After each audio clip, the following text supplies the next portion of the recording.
I knew I wasn't alone in that abandoned place the moment the forest went silent.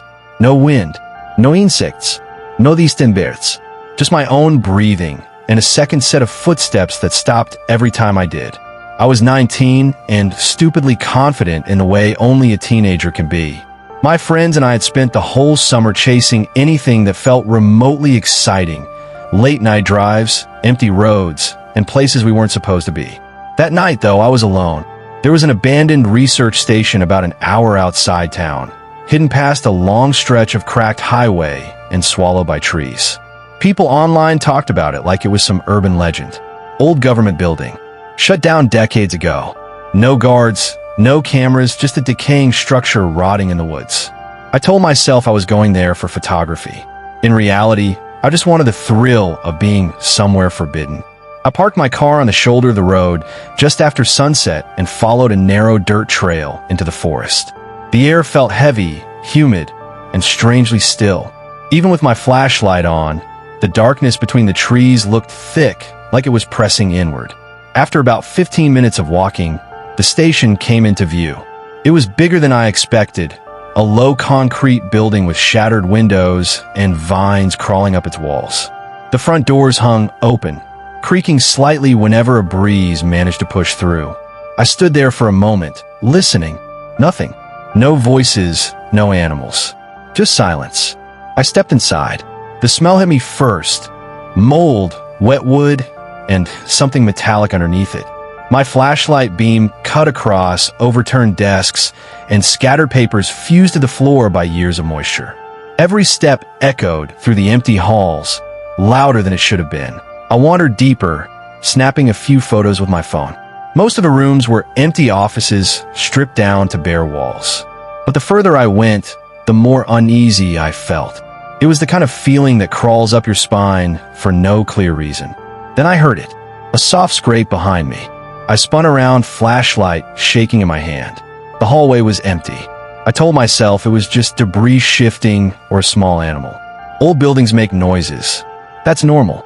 Still, my heart was pounding. I kept moving, trying to ignore the tension building in my chest. At the end of the hallway was a stairwell leading down. The basement door was half open, and a faint draft of cold air flowed up from it. I should have left right there. Instead, I pushed the door open and started down the stairs. The temperature dropped noticeably. My breath fogged in front of me as I reached the bottom. The basement was wide and mostly empty, except for a few large metal cabinets lined against the walls. My flashlight flickered for a split second and panic jolted through me before it steadied again. That's when I heard footsteps. Clear, slow, deliberate. They were coming from the top of the stairs. I froze, staring up into the darkness. The footsteps stopped.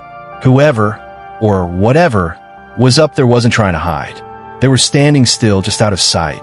"Hello," I called, my voice thinner than I wanted it to be. No response. I told myself it had to be another explorer. Maybe someone else had the same idea as me. That explanation should have been comforting, but it wasn't. Something about the silence felt wrong. I took a step toward the stairs. A shadow moved across the doorway above. I couldn't make out any features, just the outline of a person blocking what little light filtered in from upstairs. They didn't speak. They didn't move. They just stood there. Every instinct screamed at me to run. I backed away slowly, my eyes locked on that shadow. My foot bumped into one of the metal cabinets, and the clang echoed through the basement. The figure reacted instantly.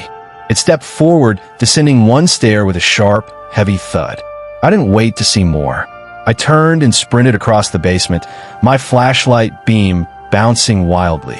There was another door on the far side I hadn't noticed before. I threw it open and found a narrow corridor leading to what looked like an emergency exit. Behind me, footsteps pounded down the stairs. They were fast. I ran harder than I ever had in my life. The corridor felt endless, my lungs burning as I pushed forward. I didn't dare look back. All I could hear were those footsteps closing the distance, steady and relentless. The exit door appeared at the end of the hall. I slammed into it with my shoulder, bursting out into the cold night air. I stumbled onto the forest floor and kept running, branches whipping against my face as I crashed through the trees. The footsteps followed me for a few seconds outside. I could hear them tearing through the underbrush behind me. Then abruptly they stopped. I didn't. I ran until my legs nearly gave out and the road came into view. My car sat exactly where I'd left it, a small island of safety in the darkness. I fumbled with my keys, hands shaking so badly it took 3 tries to unlock the door. As I threw myself into the driver's seat, I glanced back toward the forest. At the edge of the tree line, something stood watching. It was too far away to see clearly, just a tall, motionless silhouette blending into the shadows. It didn't step forward. It didn't retreat. It simply stood there, as if making sure I was leaving. I started the engine and sped off, not slowing down until the forest was miles behind me. 4 days afterward, I tried to rationalize what happened. Maybe it was another trespasser who didn't want to be seen. Maybe I scared them as much as they scared me. But no explanation ever sat right. What unsettles me most isn't the chase or the figure in the doorway. It's the memory of that silence in the forest before I ever entered the building. The way everything felt paused, like the world itself was holding its breath. I haven't gone back to that place. I don't plan to. Some abandoned places are empty, and some aren't.